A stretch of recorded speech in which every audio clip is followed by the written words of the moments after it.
সুপ্রিয় শিক্ষার্থী বন্ধুরা, আসসালামু আলাইকুম। WordPress help tips and tricks এর প্রথম পর্বে আপনাদের সবাইকে স্বাগতম জানাচ্ছি। আমি ফ্রিল্যান্সার মান্নান।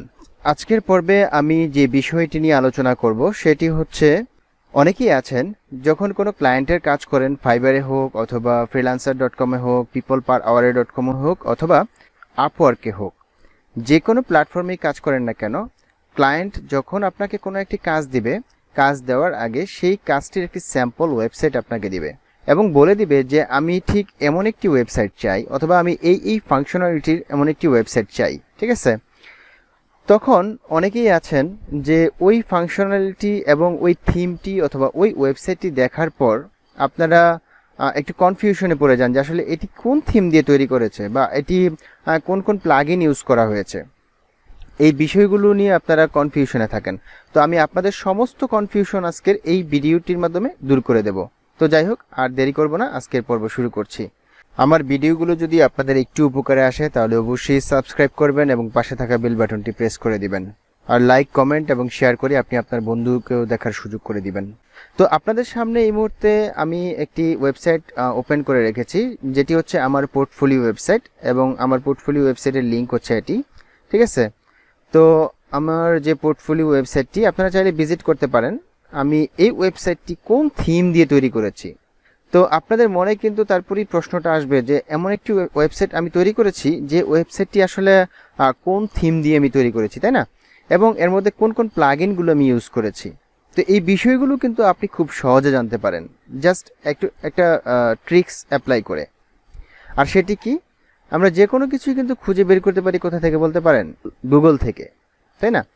তো গুগল থেকে আমরা যদি এই বিষয়গুলো খুঁজে বের করতে চাই তাহলে আমাদেরকে গুগলের সার্চ বক্সে এসে সার্চ করতে হবে what WP theme is that. এটা লিখে যখন আপনারা সার্চ করবেন তখন আপনাদের সামনে অনেকগুলো ওয়েবসাইটের লিস্ট চলে আসবে। প্রথমেই আপনারা যে ওয়েবসাইটটি দেখতে পাবেন সেটা হচ্ছে whatwpthemeisthat.com।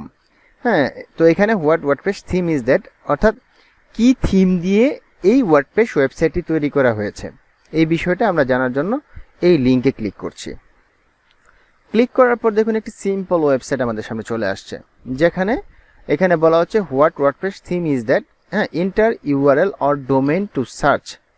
দেখুন, আমার বর্তমানে যে পোর্টফোলিও ওয়েবসাইটটি আমি তৈরি করে রেখেছি, এই ওয়েবসাইটটি দেখে কিন্তু বুঝতে পারবেন না যে আসলে এটি কোন থিম দিয়ে তৈরি করা হয়েছে বা কোন থিম দিয়ে আমি তৈরি করেছি। আর এটা আপনি খুব সহজেই জানতে পারবেন জাস্ট এখানে আমার যে ওয়েবসাইটের ইউআরএল, দেখুন এই যে ইউআরএলটা হচ্ছে এই উপরের https freelancermannan.com। তো আমি এটা Ctrl+C চেপে কপি করে নিচ্ছি। কপি করে নেওয়ার পর জাস্ট এইখানে সিম্পলি আপনি পেস্ট করে দিবেন, Ctrl+V চেপে পেস্ট করে দিবেন। দেন আপনি সার্চে ক্লিক করতে পারেন অথবা এন্টার প্রেস করতে পারেন। একটু অপেক্ষা করুন, দেখুন টোটাল ডিটেলস চলে আসছে যে theme details for freelancermannan.com। Theme name হচ্ছে কি পোর্টো, এটা একটি পোর্টো থিম দিয়ে তৈরি করা হয়েছে এবং আপনি চাইলে এই থিমটি এখান থেকে ভিজিট করতে পারেন। জাস্ট আপনি ওপেন লিঙ্ক নিউ ট্যাবে ক্লিক করলেই আপনি এই যে থিমটি এখানে আসবে। হ্যাঁ, আসার পর আপনি এখান থেকে থিমটি ভিজিট করতে পারেন যে আসলে এই থিমটি দিয়ে মূলত এই ওয়েবসাইটটি তৈরি করা হয়েছে। দেখুন এই যে পোর্টো থিম। তো পোর্টো থিমের মধ্যে অসংখ্য থিম রয়েছে। যাই হোক, এগুলো আপনারা ডিটেলস দেখে নেবেন। ঠিক আছে, এখানে অসংখ্য থিম আছে। এটি একটি প্রিমিয়াম থিম। তো থিমটি খুবই চমৎকার। এই থিমটি দিয়ে মূলত আমার পোর্টফোলিও ওয়েবসাইটটি তৈরি করা। এরপর যদি আমি একটু দেখি যে এটা হচ্ছে অথর হচ্ছে পি থিমস এবং অথর হোম পেজ এখানে লিঙ্ক দেওয়া আছে। ভার্সন হচ্ছে 5.3.0। ঠিক আছে, এবং এখানে ডিটেক্টেড ওয়ার্ডপ্রেস প্লাগইনস, এখানে সবগুলো প্লাগইন যদিও শো করেনি, মাত্র একটি প্লাগইন শো করেছে, সেটি হচ্ছে পোর্টো ফাংশনালিটি। ঠিক আছে, তো আমরা আরও একটা ওয়েবসাইট আমরা এখানে দেখব, সেটি হচ্ছে আমি কিছুদিন আগে আমার এক ক্লায়েন্টের জন্য এই ওয়েবসাইটটি তৈরি করেছিলাম বা এই ওয়েবসাইটটি আমি ডেমো ইম্পোর্ট করেছিলাম, দেন কিছু ডিজাইন করেছিলাম। ঠিক আছে, তো এই ওয়েবসাইটটি আমরা আসলে কোন থিম দিয়ে করেছি এটা কিন্তু এখান থেকে বোঝা যাচ্ছে না, তাই না? তো এটা করার জন্য ঠিক একই প্রসেস, আপনি লিখে দিন what WP theme is that, লিখে দেন এন্টার প্রেস করলেই আমাদের সামনে লিস্টটা চলে আসবে গুগলের। তো দেখুন চলে আসছে।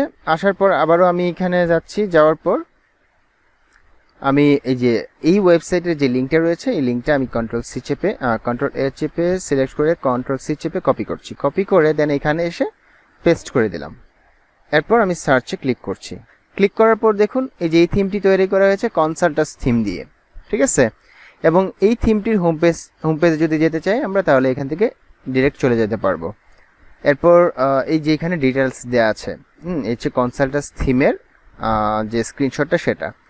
এবং এখানে কি কি প্লাগইন ইউজ করা হয়েছে, কন্ট্যাক্ট ফর্ম 7 এবং এলিমেন্টর, ঠিক আছে। এটা এলিমেন্টর দিয়ে তৈরি করা একটি থিম। তো যাই হোক, আমি আমার আলোচনা আর দীর্ঘায়িত করব না, জাস্ট আপনাদেরকে ছোট্ট এই টিপস বা এই ট্রিক্সটি দেওয়ার চেষ্টা করলাম এবং ডিটেলস কিছু বলার চেষ্টা করলাম। আশা করি আপনারা এই ভিডিওটি দেখে উপকৃত হবেন। আর যদি আমার ভিডিওটি ভালো লাগে তাহলে অবশ্যই সাবস্ক্রাইব করে দিবেন এবং পাশে থাকা বেল বাটনটি প্রেস করে দিবেন। আর লাইক, কমেন্ট এবং শেয়ার করে আপনি আপনার বন্ধুকেও দেখার সুযোগ করে দিবেন। তো ভালো থাকবেন, সুস্থ থাকবেন, এই কামনায় আজকের মতো বিদায়। আল্লাহ হাফেজ, ধন্যবাদ সবাইকে।